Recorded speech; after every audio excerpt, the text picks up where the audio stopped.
jaaliyadda Soomaaliyeed ee ku nool dalka Ingiriiska ayaa xaflad casho sharaf ah magaalada London ugu sameeyay xildhibaan Maxamed Cumar Dalxa. Warbixinta warkaana waxaa magaalada London inooga soo diray wariyahayaga Yuusuf Garbey. jaaliyadda Soomaaliyeed ee ku dhaqan wadankan Ingiriiska gaar ahaan magaalada Birmingham ayaa waxa ay xaflad soo dhaweyn ah u sameeyeen xildhibaan Maxamed Cumar Dalxa taasoo isla markaana lagu guddoonsiiyay shahaado sharafyo. xafladan ayaa waxa ay u dhacday sida tan. waxa maanta sharaf ii ah anoo ku hadlayo gudoomiyaha jaaliyadda Birmingham inaan martida sharafta leh ku soo dhaweeyo magaalada Birmingham oo hogaaminayo mudana Professor Dalxa. marka aad iyo aad baan mataqaana caawi ayaan ugu faraxsanahay soo yani maatinkiisa magaaladani waa jirtaa Professor dad yani xildhibaano hore oo halkaan aan ku soo dhaweynay oo ay kamid yihiin mataqaana xildhibaankii gudoomiyaha labaad baarlamaanka federaalka Soomaaliya mudane Cawad waa ku soo mahad Cawad ku soo dhaweynay. waxaa jira mataqaana wasiirro kale oo halkaan noogu yimid oo ayaguna halkaan aan ku soo dhaweynay. marka insha Allah taala maanta aad iyo aad baan ugu faraxsanahay maatanka aadna soo siyaaratay magaalada Birmingham. waxaan marka hore jeclahay inaan guud ahaan UK gaar ahaan magaalada Birmingham sida hore loogu sheegay baan ku soo dhaweeyo Professor Dalxa oo runtii nin aad loo jecel yahay oo jecel yihiin dhammaan ummadda Soomaaliyeed jacaylkiisana waxaa laga dareemayaa sida meel kasta looga soo dhaweynayo. waxaan leeyahay ku soo dhawow magaalada Birmingham iyo guud ahaan UK ba. waxaan kaloo runtii jeclahay inaan aad ugu mahad celiyo xafladan quruxda badan ee maanta odayaashii soo qaban qaabiyay golaha guurtida iyo jaaliyadda Birmingham oo runtii iska kaashaday inay soo dhaweeyaan maanta xildhibaan Maxamed Cumar Dalxa oo runtii nin qaali ku ah ummadda Soomaaliyeed. waxaan leeyahay mar labaad iyo mar saddexaad iyo mar afraad Dalxa ku soo dhawow magaalada Birmingham qaasatan wadankan UK. runtii waxaa degan dad badan oo Soomaaliya oo jecel dalkooda iyo dadkooda. waxaan rajaynaynaa 4 sano kadib inay halkan ka foodi doonaan oo codkooda halkan ay ku darsan doonaan insha Allah sanduuqa loo dhigi doono madaxweynaha dambe oo la dooran doono. taasna waa soo dhaweynayna ku daali doontaan insha Allah. waxaa la rabaa Soomaaliya waa hal iriday leedahay.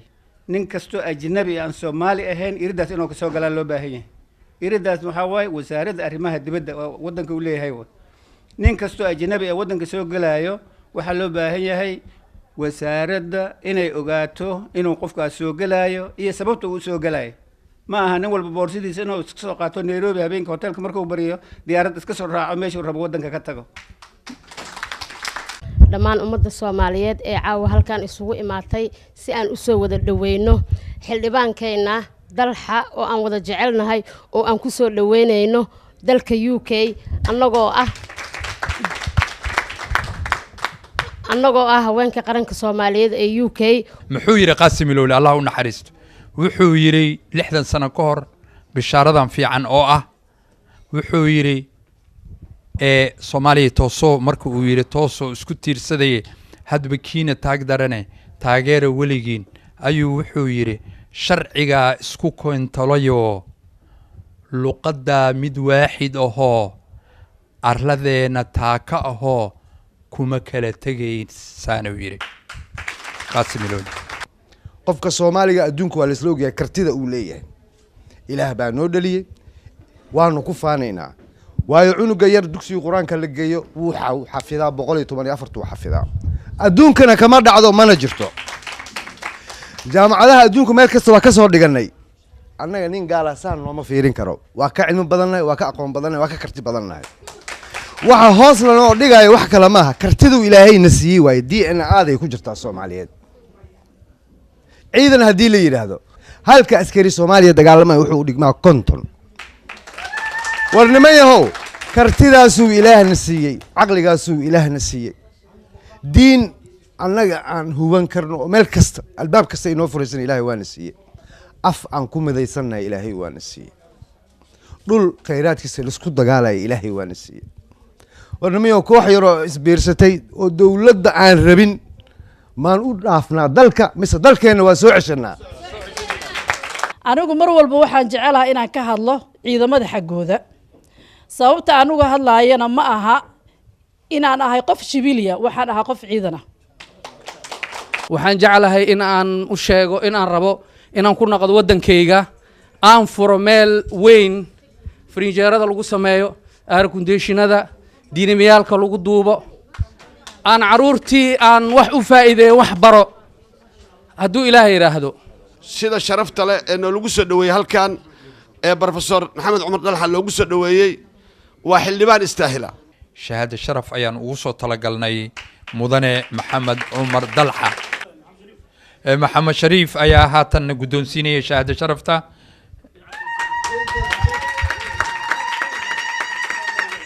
sida idinkaga muuqato shahaadada waxaa lagu magacaabay howlkarnimo awood waxaan aad ugu faraxsanahay brofesore adigoo ah aqoon-yahan haddana ku darsaday wadannimo inaan caawa ku soo dhaweyno aadaan ugu faraxsanahay waxaan naqaanay dowladdii ku meel gaarka ahayd madaxweyne ra-iisul wasaare guddoomiye baarlamaan kala socda mid etoobiya aada mid kenya aada mid jabuuti aada oo ummadda soomaaliyed matalaya haddana kala mabda ah oon iska warqabin maanta waxaan haysanaa madaxweyne guddoomiye baarlamaan ra-iisul wasaare hal ah waxaan dhihi lahay dowladda waxaan ognahay dad badan oo dowladda ku jiro oo haddana waxaan aragnay dowladdii mucaaradku haddana dowladdii taasna waxaan jecelnahay dalxow inaad naga gaarsiiso dowladdiina hadday imaqle waxaan jeclahay dadka dowladda ku jira dowladda meeshay ka qaldanta aan ka wada saxnay dowladda yaa la mucaaradin 20 sano waxaan ognahay ilmaheeni nolosha aan ku sugnayn dalkeeni ayaan rabnaa inaan dib uga noqono waxaan ku leeyahay mar koobaad iyo mar labaad master dalxa ku soo dhawow welcome UK waxaan rabaa oo kale inaan professorkeena aan qoorta aan u geliyo ubaxaas haweenka qaranka Soomaaliyeed midda kale waxaan ku leeyahay welcome UK gacantaydan kugu sameeyay mar labaad iyo mar saddexaad ba guddoon midda kale waxaan ku guddoonsiinaynaa haweenka qaranka Soomaaliyeed UK Somali Mothers International Association anagoo magacooda ku hadlaa guddoomiyaha guddiga fulinta haweenka qaranka Soomaaliyeed UK mar labaad welcome shahaadadaas aan ku garanay marka xiga ii ogolaada inaad iga guddoontaan salaan aad u qiimo badan oo aan idinkaga sida intii aad horay ugu soo dhaweydeen halkan iyo intii kalaba oo runtii qof magac ama protocol Soomaaliya ugu weyn ee la soo dhaweyn lahaa ilaahay ka soo maanta Professor Xasan Sheekh Maxamuud madaxweynaha Jamhuuriyadda Soomaaliya aanan jirin aad ku soo dhaweyseen halkan sidii qiimaha lahaa dadnimada lahayd sharafta lahayd ee guud ahaan idinkoo iskugu hugan magaca jaaliyadda UK runtii waa idinkaga mahad celinaynaa maxaa yeelay guriga laga jecel yahay iyo guriga laga neceb yahay waxaad garataa marka qofka adiga aad agtaada qiimo ku leh markii ayaga ay qiimeeyaan ama ayaga ay dareemaan annaga haddaydan Xasan Sheekh Maxamuud oo madaxweynaha dooranay idinka aydan soo dhaweyn aniga Brussels lanka jiirayn laamaan iskuma soo xibayaan dowladdu diyaaran u nahay haddii aan khaldano hanala toosiyo haddaan wax saxna hanala xoojiyo laakiin ama khalda ama saxa waa idin nabar dhabayna ya هذا لا يجوز الحمد لله تينا waa ka bogsoonayo maanta waxaan haysanaa ummadda quruxda badan ee gaamuray aqligooda waqtigu wax baray iyo gabdhaha Soomaaliyeed ee aan loo gali karin Yusuf Garabay telefishinka qaranka Soomaaliyeed London